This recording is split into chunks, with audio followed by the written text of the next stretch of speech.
जा रहा है। अंतरिक्ष में भारत का ये नया कीर्तिमान स्थापित हुआ है। भारत किस प्रकार से कामयाबी के झंडे गाड़ रहा है, लगातार दिखाई पड़ रहा है। आपको समझाने की कोशिश करते हैं कि आखिर विक्रम-1 की क्या कुछ खास बातें हैं, क्यों खास माना जा रहा है विक्रम-1। तो आपको बताएं कि 23 मीटर ऊंचा मल्टी स्टेज रॉकेट है। ये हल्के और मजबूत कार्बन कंपोजिट ढांचे से ये निर्मित है। 350 किलोग्राम पेलोड की क्षमता रखता है। साथ साथ छोटे सैटेलाइट LEO में स्थापित करने में ये सक्षम है। 4 स्टेज वाला रॉकेट है ये। 3 चरण सॉलिड है, चौथा लिक्विड इंजन और 3D प्रिंटेड इंजन तकनीक का इसमें उपयोग हुआ है। 3 चरण सॉलिड, चौथा लिक्विड इंजन है। 3D प्रिंटेड तकनीक का इसमें उपयोग किया गया है और उन्नत क्रायोजेनिक का तकनीक से लैस है। क्या कुछ खास बातें विक्रम-1 की आपको बता रहे हैं। 450 किलोमीटर की ऊंचाई पर LEO में पेलोड तैनाती, तो बेहद महत्वपूर्ण 23 मीटर ऊंचा मल्टी स्टेज ये रॉकेट विक्रम-1 और इसकी लॉन्चिंग भारत के लिए गर्व का, गौरव का क्षण। 350 किलोग्राम पेलोड की यह क्षमता रखता है। छोटे सैटेलाइट LEO में स्थापित करने में ये सक्षम है। तो विक्रम-1 जो है क्यों खास है, क्या कुछ खासियत है, ये हम आपको बताने की कोशिश कर रहे हैं। 4 स्टेज वाला, 4 स्टेज वाला ये है और 3 चरण सॉलिड है, चौथा लिक्विड इंजन, बेहद महत्वपूर्ण 3D प्रिंटेड इंजन तकनीक का उपयोग किया गया है। तो हमारे साथ हमारे सहयोगी तापस भट्टाचार्य जुड़ेंगे, उनसे जानने की कोशिश करेंगे। लेकिन आपको बता दें कि विक्रम-1 आखिर क्यों खास है। 23 मीटर ऊंचा मल्टी स्टेज ये रॉकेट है। विक्रम-1 ने सफलतापूर्वक उड़ान भरी है। भारत के लिए बेहद महत्वपूर्ण गौरव का क्षण है ये। श्रीहरिकोटा स्थित सतीश धवन केंद्र से उड़ान भरी गई है। छोटे सैटेलाइट LEO में स्थापित करने में सक्षम है और 4 स्टेज वाला ये रॉकेट है। विक्रम-1 क्यों खास है, ये आपको समझाने की कोशिश कर रहे हैं। 3 चरण सॉलिड है, चौथा liquid engine, 3D printed engine तकनीक का इसमें उपयोग किया गया है। कई महत्वपूर्ण बातें हैं, कई खासियत हैं इस विक्रम-1 की, जो कि गौरव का क्षण भारत के लिए एक ऐतिहासिक उपलब्धि के तौर पर इसे देखा जा रहा है। तापस भट्टाचार्य जुड़ रहे हैं हमारे साथ ज्यादा जानकारी के साथ। तापस, भारत के पहले निजी तौर पर विकसित कक्षीय प्रक्षेपण यान विक्रम-1 की पहली उड़ान देश की अंतरिक्ष यात्रा का एक ऐतिहासिक अध्याय कहे तो गलत नहीं होगा। स्काई रूट एरोस्पेस का ये प्रयास भारत के निजी अंतरिक्ष क्षेत्र के लिए महत्वपूर्ण मील का पत्थर है। इसमें कोई दो राय नहीं कि ये मील का पत्थर है, ये ऐतिहासिक क्षण है, ना सिर्फ भारत के लिए बल्कि पूरे विश्व के लिए। मैं इसलिए 2-3 चीजें आपको बताना चाहूंगा। आप जब एक्सप्लेन कर रहे थे, हमारे दर्शकों को थोड़ा सा और एक्सप्लेन करते हैं क्यों महत्वपूर्ण है। लोग कह रहे होंगे कि एक रॉकेट भेज दिया तो क्या हुआ, 40 साल पहले इसरो ने भी तो रॉकेट भेजा था, SLCC रॉकेट था। जी हाँ, जरूर भेजा था, लेकिन ये पहला प्राइवेट फंडेड है, यानी कि आप प्राइवेट कंपनियां भी रॉकेट और जो सैटेलाइट है वो बाहर भेज सकती है। सबसे पहली चीज। दूसरी चीज, ये जो हम बार बार बात कर रहे हैं 2047 में भारत विकसित होगा, विकसित भारत की जो कल्पना की जा रही है वो कैसे होगा? वो तब होगा जब हम हर सेक्टर में आगे बढ़ेंगे। ये जो सेक्टर है, स्पेस सेक्टर है, विश्व में इसका कुल करीब आप अभी इस वक्त 2025-26 में $700 बिलियन का ये मार्केट है। $700 बिलियन।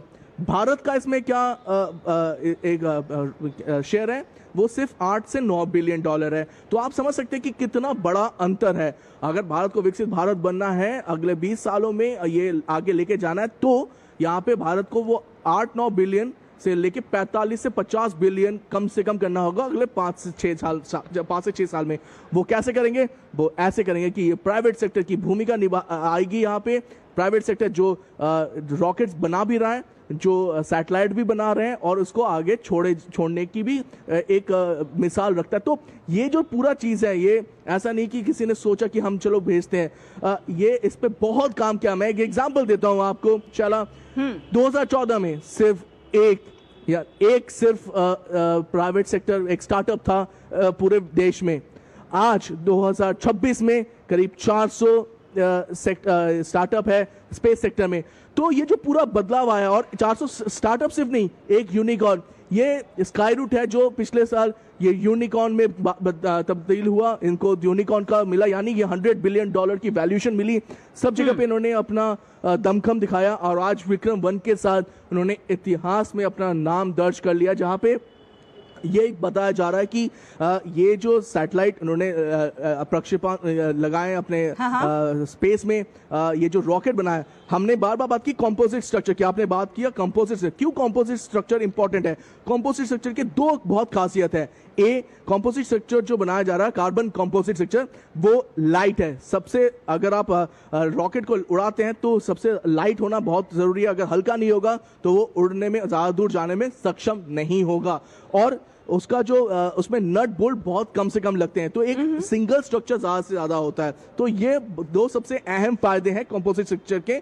ऑब्वियसली ये भी फर्क है कि जब हवा में जाता है, जब ये घर्षण होता है, जो एक लगता है घर्षण के साथ आग, उसमें गर्मी बढ़ती है, उसको झेलने की भी शक्ति कंपोजिट, कार्बन कंपोजिट फाइबर ज्यादा उसमें होती है। बिल्कुल तपस, भारत की अंतरिक्ष यात्रा के लिए हम इसे एक ऐतिहासिक नया अध्याय इसलिए भी कह रहे हैं क्योंकि ये जो है 4 चरणों वाला रॉकेट त्वरित और मांग के अनुसार प्रक्षेपण सेवाएं प्रदान करने के लिए डिजाइन किया गया, और कहीं ना कहीं ये मिशन हमारे युवाओं की प्रतिभा, दृढ़ संकल्प और उद्यमशीलता की भावना को भी दर्शाता हुआ नजर आता है। इसमें कोई दो राय नहीं। अब अगर आप देखिए विजुअल्स है, जो चेहरे खिल के आ रहे थे, जो वहाँ से हम देख पा रहे थे सतीश धवन सेंटर से, कि कैसे जो वहाँ के बच्चे थे और जो कमांड सेंटर था स्काई रूट का, वहाँ पे यंग लड़के थे, young scientist, junior scientist, engineers थे, वो किस हद तक खुश थे, कितना उनमें एक जोश था कि उन्होंने वो पहली बारी में रॉकेट का प्रक्षेपण हुआ, पहली बारी में उन्होंने रॉकेट की तकनीक को दिखाया, पूरे विश्व में दिखाया। ये बहुत कम देशों में ये काबिलियत होती है, बहुत कम प्राइवेट सेक्टर में काबिलियत होती है कि पहली ही बारी वो सफलता को चूम ले। तो ये तो पहली चीज़ है। दूसरी चीज़ है, जब हम बात कर रहे थे, आपने कहा कि ये एक जो इसका 3D प्रिंटेड इसका इंजन है। 3D प्रिंटेड मतलब सुनने में लगता है कि किसी से हो जाता है 3D प्रिंटेड, बहुत मेहनत लगती है। 3D प्रिंटेड का जो टेक्निक है, जो टेक्नोलॉजी है, वो बहुत कम लोगों के पास है। इन लोगों ने ये टेक्नोलॉजी बनाई, बहुत दिनों से काम करते हैं। इनफैक्ट मैं आपके माध्यम से पूरे देश को बताना चाहूँगा कि सबसे पहले दूरदर्शन की टीम पहुंची थी, हम लोग पहुंचे थे हैदराबाद में इन लोगों को कवर करने के लिए। जब इनको स्टार्टअप चैंपियन का अवार्ड मिला था, हम पहुंचे थे और हमने तब इनकी जर्नी की शुरुआत देखी थी कि कैसे ये दो साइंटिस्ट, फॉर्मर साइंटिस्ट इसरो के, इन्होंने अपनी अच्छी खासी नौकरी को छोड़ा कि देश के लिए कुछ करना है। एक जो जुनून था उनके दिमाग में, वो लेके आए और आज ये जुनून जो है पूरे विश्व को देखने को मिल रहा है। जो 3D प्रिंटेड इंजन की बात कर रहा हूँ, वो इसका एक नायाब एक एग्जांपल सेट करता है कि ये जो 3D प्रिंटेड टेक्नोलॉजी से बनाया गया है, उसमें बहुत कम कट्स हैं, बहुत कम, वो बनाया ऐसा है कि उसमें चेंजेस करने की गुंजाइश कम से कम हो, और यही वो रीज़न है कि वो इतना कॉम्पैक्ट ये बनाया गया है। ये इस तरीके के कॉम्पैक्ट बहुत कम विश्व में बनते हैं और प्राइवेट सेक्टर में तो बहुत कम बनते हैं। तो जैसे आपने कहा, इतिहास में भारत का नाम अब सुनहरे अक्षरों में लिखा जा रहा है, क्योंकि प्राइवेट सेक्टर भी कूद चुका है। ये पूरा का पूरा जो स्पेस इकोनॉमी है, उसमें भारत ने अपनी दावेदारी, बिल्कुल भारत ने अपनी दावेदारी दिखाई है और भारत ने अपनी सूझबूझ से, अपनी तकनीक से दर्शा दिया है कि भारत हर क्षेत्र में अब नया कीर्तिमान स्थापित कर सकता है। और जैसा कि आपने बताया कि दूरदर्शन इसका शुरुआत से साक्षी रहा है और आज इस सफलता की उड़ान को भी हम अपने दर्शकों तक पहुंचा रहे हैं। विक्रम-1 जो है ये अंतरिक्ष के कक्षा में जाने वाला पहला ऐसा रॉकेट है जो कि पूरी तरह कार्बन कंपोजिट से बना हुआ है। ये मटेरियल अपने दर्शकों को बता दें कि मजबूत स्टील से भी 5 गुना हल्का होता है, जिससे रॉकेट का वजन बहुत ज्यादा कम हो जाता है और इसकी जो कार्य क्षमता है वो कई गुना ज्यादा बढ़ जाती है। तापस, हमारे दर्शकों को बताइए कि और क्या कुछ खासियत है विक्रम-1 की। देखिए, सबसे पहले तो मैं ये बताना चाहूँगा, हम लोग थोड़े इमोशनल होते हैं। आज प्रधानमंत्री ने कहा कि आपने जो चलाया वहाँ पे वंदे मातरम का उनका जो पोस्ट कार्ड था उसमें वंदे मातरम लिखा हुआ था। वंदे मातरम जिसने पूरे देश में एक लहर दौड़ाई थी, क्रांति की। अब वो क्रांति स्पेस सेक्टर में स्पेस में पहुंची है, यानी वहाँ से वहाँ पे वो पहुंचा है। और देशवासियों के लिए इससे बड़ी खुश खबरी क्या हो सकती है, इससे बड़ी अच्छा मतलब कितना उनको गर्व महसूस हो सकता है कि 150 साल पूरे हुए हैं वंदे मातरम के पूरे होने में, और 150 साल बाद वंदे मातरम पहुंच गया है स्पेस में।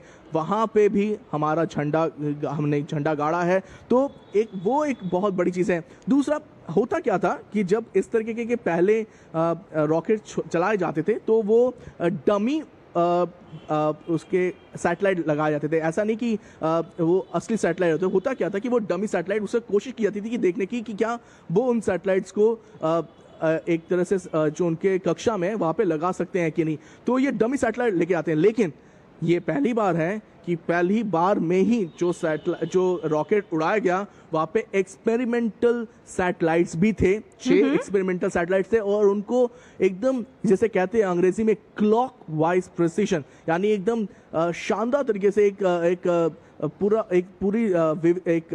जो उसका पूरा रूट था उसमें उसको लगाया गया, उसको अपने कक्षा में उसको स्थापित किया गया। ये दर्शाता है कि भारत के पास वो तकनीक है कि वो पहले ही बारी में भी जो सैटेलाइट है उसको अपने कक्षा में छोड़ सकता है। तो ये भी बहुत बड़ी बात है, क्योंकि पहले ऐसा नहीं होता है। मैं आपको बता दूं, बहुत कम ऐसा हुआ है। तो तमाम खासियत हैं विक्रम-1 की। तपस, करीब 8 साल पहले स्काई रूट की शुरुआत इस मकसद से की गई थी कि भारत से दुनिया के लिए सस्ते, भरोसेमंद और ऑन डिमांड रॉकेट बनाए जा सकें, और आज हम वो सपना सच होता हुआ देख रहे हैं। बरसों की जो मेहनत है इस ऐतिहासिक मुकाम के रूप में हमारे सामने आ रही है। बिल्कुल, देखिए, ये शुरुआत है। इसके बाद विक्रम-2 है, ये जैसे ये वाला है, ये 350 किलोमीटर का जो दायरा वो कर सकता है, लो अर्थ ऑब्जर्वेटरी जो है उसमें।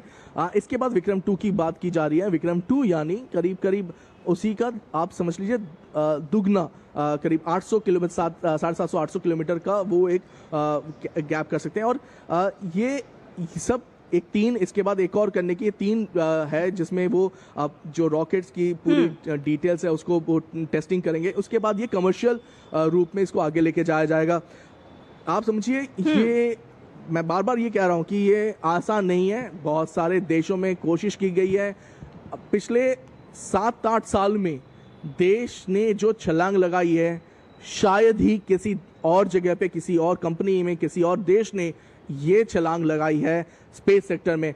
बहुत सारा, आप नाम उठा लीजिए, आप यूएस ले लीजिए जिनका इसमें वर्चस्व है, आप सोवियत यूनियन जो पहले था, अब जो रशिया है, अब उनका ले लीजिए, उनका जो वर्चस्व था, उनको 40, 50, 60 साल लग गए महारत इस चीज को डेवलप करने में। आप यूरोपियन एजेंसीज देख लीजिए, आप ब्रिटेन देख लीजिए, फ्रांस देख लीजिए, आप चाइना देख लीजिए, इनको समय बहुत ज्यादा लगा।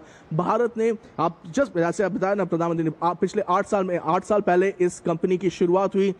8 साल के अंदर उन्होंने वो तकनीक, वो जज्बा और वो पूरा का पूरा जो टेक्नोलॉजी है, ऐसा नहीं है कि टेक्नोलॉजी कोई उनको दे रहा है, टेक्नोलॉजी उन्होंने खुद विकसित की है। जो वो इसरो के साइंटिस्ट थे, उन्होंने इसरो में काम करके जो उनको एक्सपीरियंस मिला उसको उन्होंने इस्तेमाल किया, और आज आप और मैं और पूरा देश स्काई रूट पे गर्व कर रहा है। बिल्कुल गर्व कर रहा है, साक्षी बना है इस उपलब्धि की, इस ऐतिहासिक मिशन के। ये भी कहा जा रहा है तापस कि ये जो मिशन है सिर्फ सैटेलाइट भेजने तक सीमित नहीं है, बल्कि इसके साथ कुछ बेहद खास चीजें भी अंतरिक्ष में भेजी जा रही हैं। रॉकेट के साथ 18 कैरेट सोने से बनी एक सूक्ष्म रॉकेट कलाकृति भी भेजी जा रही है, जिसमें भारत के महान वैज्ञानिकों सीवी रमन, डॉक्टर विक्रम साराभाई और डॉक्टर एपीजे अब्दुल कलाम की छोटी मूर्तियां उकेरी गई हैं। और साथ साथ रॉकेट अपने साथ ग्रह स्पेस कॉस्मोसर्व और कई स्काई रूट के अपने स्कोप के टेक्नोलॉजी डेमोन्स्ट्रेशन पेलोड्स भी लेकर जा रहा है। इसके अलावा कॉस्मिक ब्लूम नाम की एक विशेष डायमंड आर्ट वर्क भी इस उड़ान का हिस्सा बनी है, बेहद महत्वपूर्ण है। बिल्कुल, मैंने जैसे कहा कि होता क्या था कि डमी सैटेलाइट भेजी जाती थी जो पहली बार इस तरीके के किया जाता था, लेकिन हमने देखा कि इस बार उन्होंने कहा कि नहीं, हम डमी नहीं, हम इतना कॉन्फिडेंट है कि हम ये कर सकते हैं। तो उन्होंने एक्सपेरिमेंटल सैटेलाइट्स भेजी। ये मैं ये नहीं कहूँगा कि ये बहुत ही उन्नत, बहुत ही हाई क्वालिटी की है, लेकिन ये एक्सपेरिमेंटल इसलिए कि देखने के लिए कि क्या जो चीज़ें कर सकते हैं वो सच में कर सकते हैं। ये जो उसके पूरे मापदंड, बहुत सारी चीज़ होती है जब हम बात करते हैं एक सैटेलाइट छोड़ने की या फिर एक रॉकेट बनाना, रॉकेट को उड़ाना, रॉकेट का सफल प्रक्षेपण, ये अपने आप में एक बहुत बड़ी बात होती है। इसमें एक जनरेशन लग जाता है, लेकिन जैसे आपने कहा ये जो सारी चीज़ें हैं ये सब वहाँ पे लगा के इनको छोड़ा गया। ये हर एक अलग अलग जगह पे अलग अलग जो उसकी स्थापना की गया, मतलब अलग जो सिस्टम था वहाँ पे उसको लगाया गया, और ये एकदम जैसे कहा क्लॉकवाइज प्रिसिशन के साथ हुआ, एकदम शानदार तरीके से जहाँ पे करना था वहाँ पे किया। तो ये दिखाता है कि सॉफ्टवेयर, हार्डवेयर और पूरा जो इकोसिस्टम है उसमें भारत ने महारत हासिल कर ली है। बिल्कुल, भारत ने महारत हासिल की है और अंतरिक्ष जो है भारत का दम देख रहा है। दुनिया ने अंतरिक्ष में भारत का ये जो दम है ये देखा है और आज इसके साक्षी हम आप सब बने हैं। बहुत बहुत धन्यवाद तापस, ये तमाम जानकारी हमारे दर्शकों के साथ साझा करने के लिए। और मिड डे प्राइम में फिलहाल एक छोटा सा ब्रेक के उस पर खबरों का